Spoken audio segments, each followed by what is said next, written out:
from Who's Spitting Your Face LLC and Paige Foster here with Foster. So we're talking about moving too fast or moving too slow. So we're talking about the pace. You should have a steady pace, right, Paige? Yeah, a real steady pace. I mean, if we're transitioning from dating into a relationship, there has to be a certain tone that's set, period. Because at this time, we consider ourselves knowing each other, we're comfortable with each other, and we're able to verbally express how we feel, period. And we have communicated to each other that we want to be with each other. We want to be exclusive, you know? So if that's the case, we need to set our boundaries then. Because once the transition happens from me being single, and I am my own individual person, and I take care of self, and I do what Paige wants to do. I am spending what Paige wants to spend. I am doing, I'm going where Paige wants to go. Once I transition from that, there needs to be a conversation that says, hey, this is what I need for you to get me all the way to where we need to be together. You get what I'm saying? Because it shouldn't be something that's just switched on and switched off. It shouldn't be. And even if it is, because sometimes for us ladies, if honestly, there is a moment where we can just automatically switch it on and switch it off. I mean, because I've been there, done that. But for a healthy relationship, something that you want to last. Communication. Communication is key, and you need to pace yourself. You need to pace yourself, girl. Slow down. I'm not just talking to you, because I'm talking to myself too. Slow down. Talk to this brother. Talk to this man. And let him know, hey, I'm feeling you, and I might like you a little bit more than you. So this is what I need you to do. This is what I need, so we can make sure we both on one accord. Yeah. Eventually, on one day. Yeah, I think that main point that you were speaking to is just like you need to make sure that you're comfortable in what you're doing, and that the person is on the same pace that you are. Because a lot of times you'll find in certain situations you'll have a person, you never want to be in a situation where you are feeling a person more than they're feeling you. Because they might be dating you casually and you might be all in like, oh, I feel like I could marry this person, I could be with this person. And then when it comes down to the point like, oh, okay, let's make this official, let's be exclusive, let's be together. Then I'm like, oh no, I was just casually dating. Like there are some people that just like the casualty of dating, but they actually don't want to be with a person. You need to explain. Yes. What it is that you want. Yeah. What is you want moving forward? What is exclusive to you? Let us know. Let us know what being exclusive is. Does that mean being in a relationship? Does it? I'm not sure.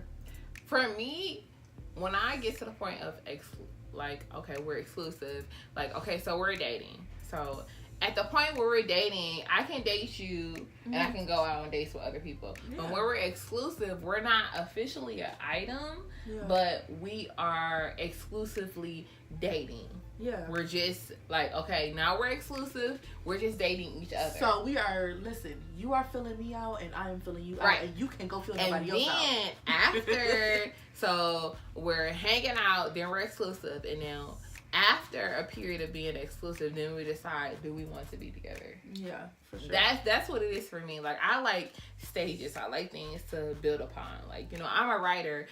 Things build. Like, you start off with brainstorming. Then you start off with, all right, this is my topic.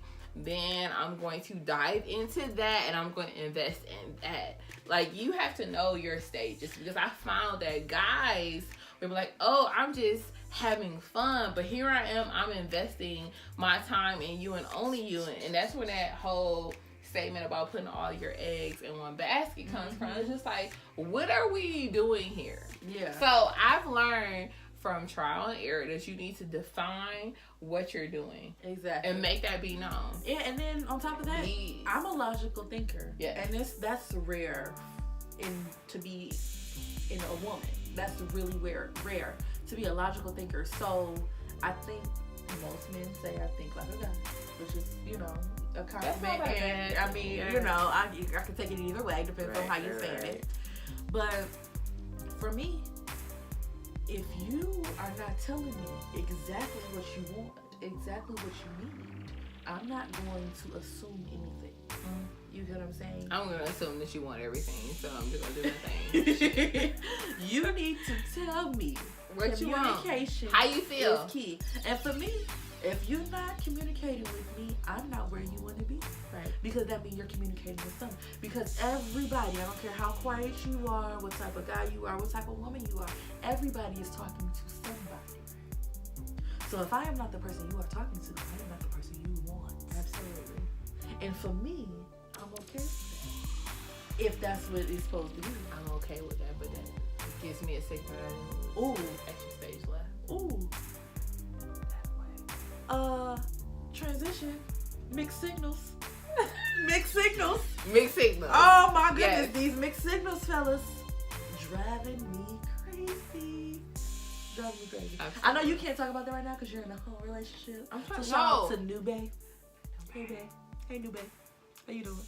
Not for real. But somebody like me who's super single and right now dealing with super mixed signals. It's so annoying. No, I can speak to that. I can say there have been moments in my dating process where I felt like I was going somewhere and then I'm hit with that bomb. Like, you never want to be that woman that has to give that ultimatum. But that's basically what happens. Like, if you feel like you're on a steady pace and then when you become stagnant, it's like, okay, now I feel naturally that we should be transitioning into somewhere, and then now we're just here. It's like, okay, what is that? What's going on? And then when you talk to your spouse or your I don't even know what to call them, like the person you're dating. We're not gonna call them a spouse because a spouse is someone that you're like, that's that person. They're there. When you're talking about that candidate, we'll call them a candidate. Amen. When you're talking to that candidate and like, hey, you know, we've been on this path, we've been here. You find that when you have that conversation, because a lot of guys will avoid that conversation. When you have that conversation, you figure out that you find out things about guys that you didn't know prior to making the decision. There are some guys that will not make a decision until you ask them. And I think that's very dangerous too. Because if I have to ask you, like, hey, if I have to pose a question, like, biblically for me, the man is the lead. I follow you. And that's a lot for me because I'm, like you said, I'm an alpha female. So if I follow you, that means you that deal. Okay? You that.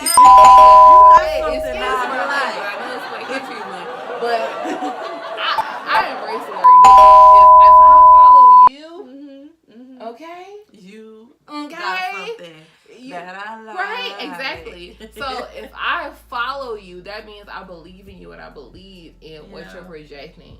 And if we get to that point where I have to ask you to initiate the conversation, at that point, you've already lost the battle. You've lost something. You lost something in me. You've lost something because now I'm not feeling like I can be my submissive self. I'm not feeling extremely comfortable because now I'm second guessing anything what we had, what I think we had, and what we could have.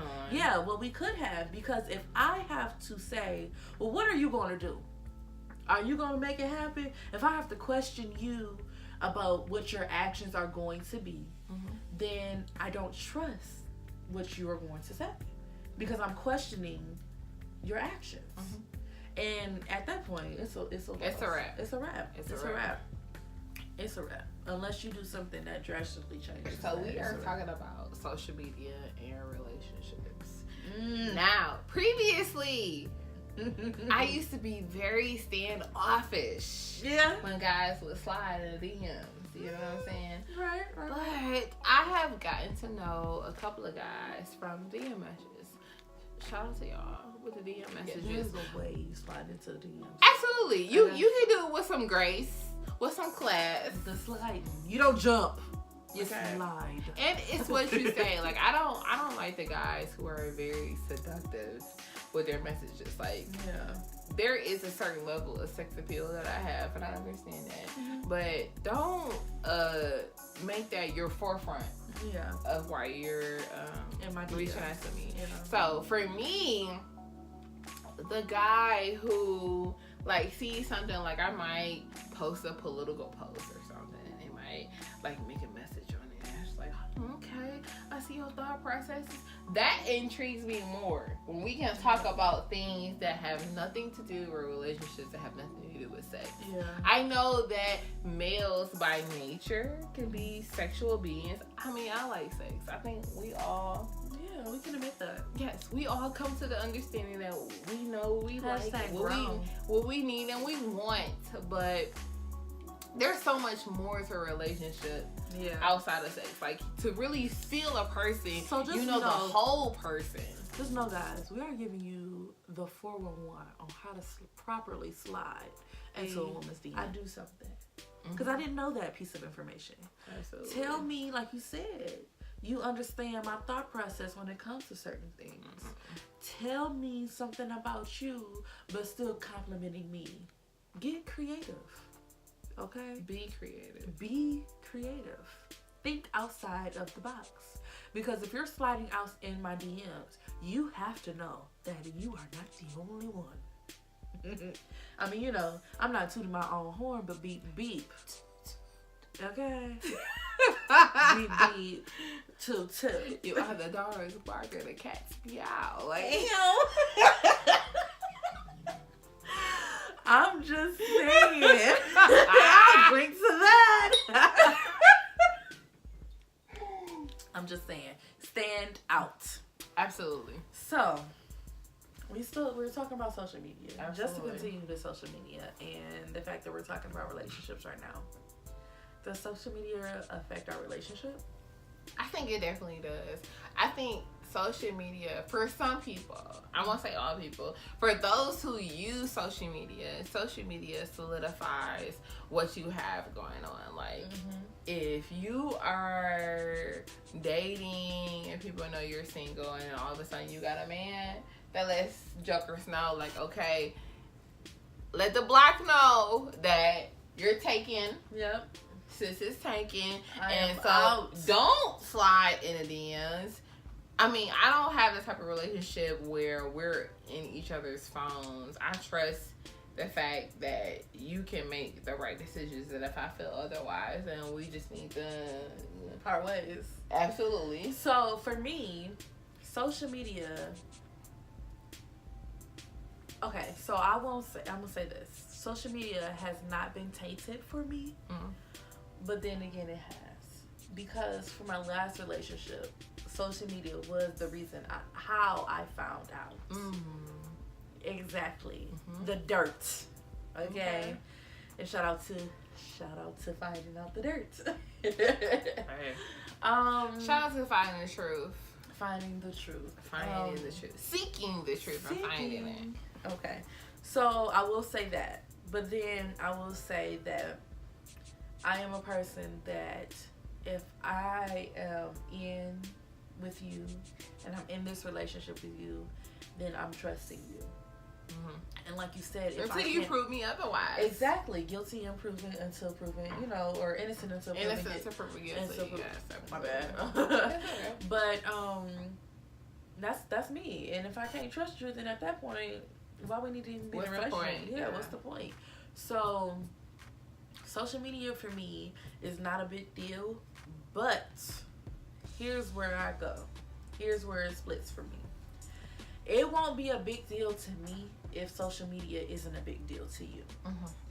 If social media is something that you do, if you're constantly scrolling, you're constantly posting, if it still looks like you're single, then there's an issue. Now, I'm not saying I need to be up and down your timeline.